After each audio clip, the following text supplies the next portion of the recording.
Hi guys, thank you all for tuning into Big Mama Story Time. Story Time! Don't forget to like, subscribe, comment to my page. Here we go. Hi guys, thank you all for tuning into Big Mama Story Time on today. Today I will be reading to you guys a golden book, Walt Disney, Winnie the Pooh, Eeyore, Be Happy. All right, let's get into this. If Pooh had felt any happier, his stuffing would have popped. That's the sort of day it was in the 100-acre wood. Fluffy white clouds were keeping the sun company, chirping birds were keeping the trees company, and Piglet was keeping Pooh company on the path to Pooh Sticks Bridge.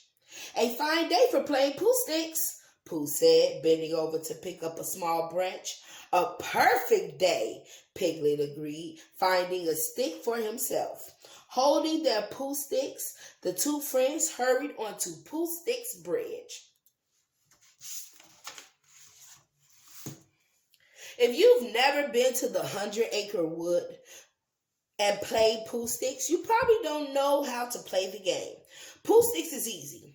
It was invented by Pooh, of course, who isn't a very complicated bear.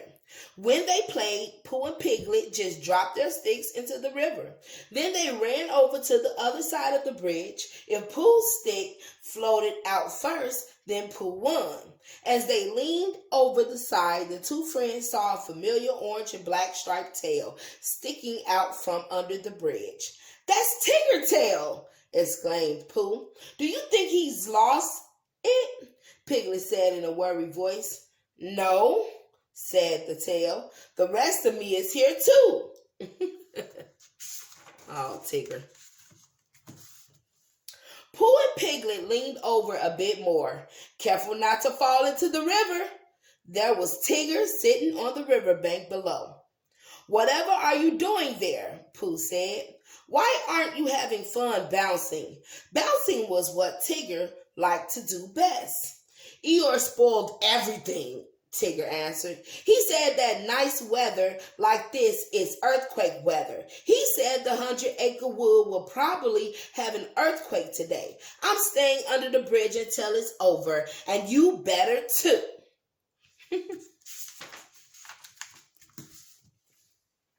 Meanwhile, Christopher Robin was in the 100-acre wood, growing worried.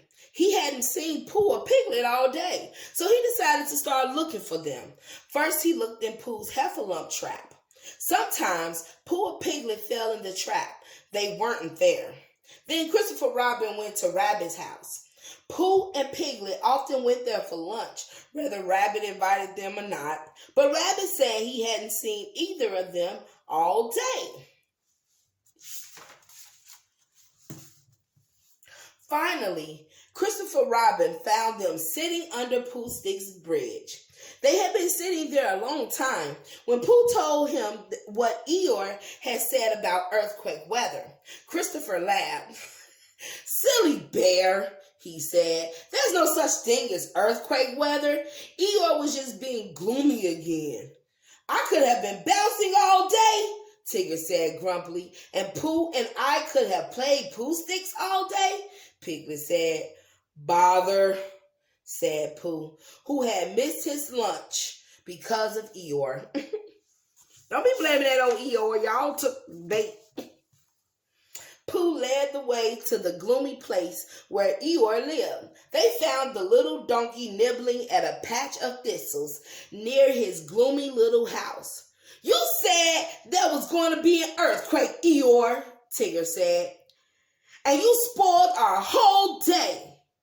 Eeyore could tell by the tone of his friend's voice that he was annoyed. "Why do you always have to be so gloomy about everything?" asked Piglet.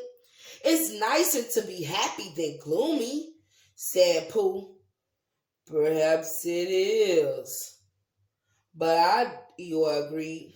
"But I don't know how to be happy. Nobody ever showed me."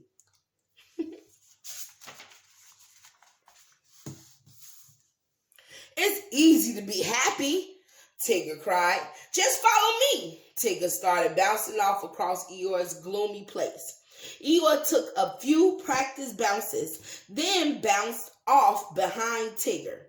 Feeling very happy, Tigger bounced higher and higher. "Look out!" Christopher shouted. But it was too late. Tigger and Eeyore bounced right into a big, swampy mud puddle. "I don't think bouncing makes me happy," said Eeyore as everyone helped pull the bouncers from the puddle. "Then come with me," said Pooh. "I'll show you what makes me happy." Pooh took Eeyore and the others to his house. Being happy means having a cupboard full of pots of honey from the honey tree, Pooh said as he opened the cupboard. Christopher looked in one pot. "This pot is empty," he said. Tigger looked in another. "So is this one." "Oh, bother," said Pooh. "I forgot. My honey pots are all empty. I shall have to get some more." Pooh's friends went with him to the honey tree. Pooh explained how to get honey from the honey tree. "It's simply a matter of climbing up and taking the honey from the bees," he told Eeyore. "Try it." He boosted Eeyore up to the first branch. "Now just keep climbing until you see the place where the bees keep the honey," Pooh said. Eeyore looked scared. Christopher said to him, "Don't worry. If you slip, we'll catch you." Y'all shouldn't be having him do this. Eeyore kept climbing until he came to the hollowed out place in the tree trunk. He reached inside and felt around for the honey.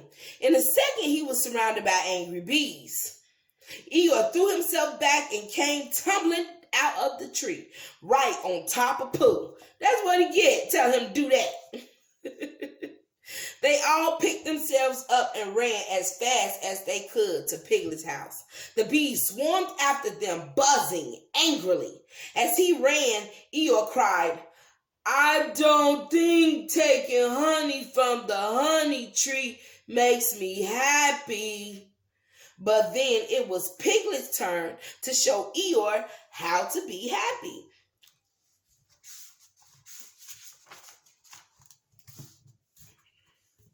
Luckily, the bees didn't follow them all the way to Piglet's house. Once they were there, Piglet said, "I feel happy when I'm painting my house, Eeyore. Why don't you try it?" He went to the garage to get some paint. Eeyore had never climbed a ladder before. Piglet tried to hold the ladder to keep it from shaking, but Piglet was small, of course, and the ladder was big, and Eeyore was shaky. Halfway up the ladder, why everybody else didn't help him? Okay. Halfway up the ladder, Eeyore tripped on his own tail. Everybody else just looking, y'all. Ain't that wrong? Christopher and Tigger saw the ladder sway and tried to grab it, but Eeyore toppled over right on top of the spilled paint. "I don't think house paint makes me happy," Eeyore said, dripping with paint. His friends helped him to his feet and tried to wipe him off. "Thank you anyway," said Eeyore. Thank you all for trying to show me how to be happy." He slowly headed off toward his gloomy home in gloomy place.